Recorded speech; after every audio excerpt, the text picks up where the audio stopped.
And ABC News Deputy Political Director Avery Harper joins me live now, along with White House correspondent Mary Alice Parks, for more on this. Avery, what does this announcement mean for the Republican Party? I think it really signals that the Republican Party is at a crossroads. The party, its figures, voters have to decide whether they want to continue with the influence of former President Trump or go in another direction. I think it's important to note that this announcement is not going to clear the field for former President Trump. We are going to see other Republicans throw their hat in the ring, make a run for the White House, and I think that is what a lot of folks are waiting for. Yeah, we already heard from Vice President Mike Pence talking to David Muir, saying he's giving that prayerful consideration, his own presidential run. And of course, a lot of people watching Florida Governor Ron DeSantis. Definitely. Mary Alice, President Biden released that video apparently already campaigning against Trump. There have been questions, though, about whether President Biden would run again. Do you think this announcement could impact his decision?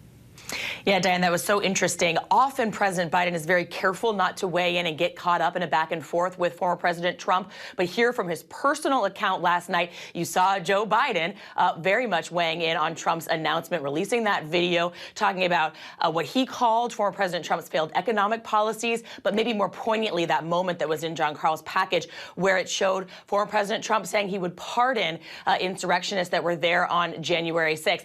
I don't know yet about whether Trump's run would impact the president's decision. On the one hand, President Biden said that it was very much Trump that influenced his decision to run in the first place. You remember Biden talking about how upset he was looking at the Charlottesville rally, how he felt called to run after that. But on the other hand, just like Avery was talking about, we've seen President Biden say that the Republican Party is at a crossroads and that Republicans need to decide where they are. And I think that if Republicans start really rejecting former President Trump, that itself could impact President Biden's decision. Avery, what do you make of the absence of Republican Congress members at Trump's announcement, and even his own family members? Right, and folks certainly are not lining up to appear alongside the former president. And I think it is really about the fact who wants to be standing next to a former president who is tied to several active investigations, a former president who ushered in losses for the Republican Party in 2018 and 2020 and now 2022.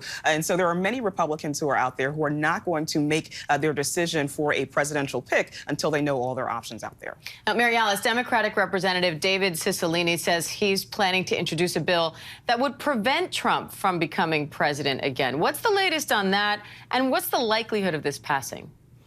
Yeah, really interesting. We don't know yet a lot about how much support is behind this bill. It was just recently introduced. I think we're going to be waiting and questioning Democratic leadership to see if they're behind this bill, if they would bring it to a floor. Obviously, time is of the essence. If they want to move on this, they'd have to do that in this busy lame duck session. And I can see it going both ways. I can see Democrats having a lot of interest in something like this, a lot of support for something like this. I could also see, though, Democrats saying this just isn't worth a distraction. They feel like they've beat Trump at the ballot box fair and square, in some ways now twice with these big midterm results. And I think there's just as many Democrats who would say it's not worth it, better just to beat him or any of his candidates. Let the voters decide. All right, Mary Alice Parks, Avery Harper, thank you both. Hi, everyone. George Stephanopoulos here. Thanks for checking out the ABC News YouTube channel. If you'd like to get more videos, show highlights, and watch live event coverage, click on the right over here to subscribe to our channel. And don't forget to download the ABC News app for breaking news alerts. Thanks for watching.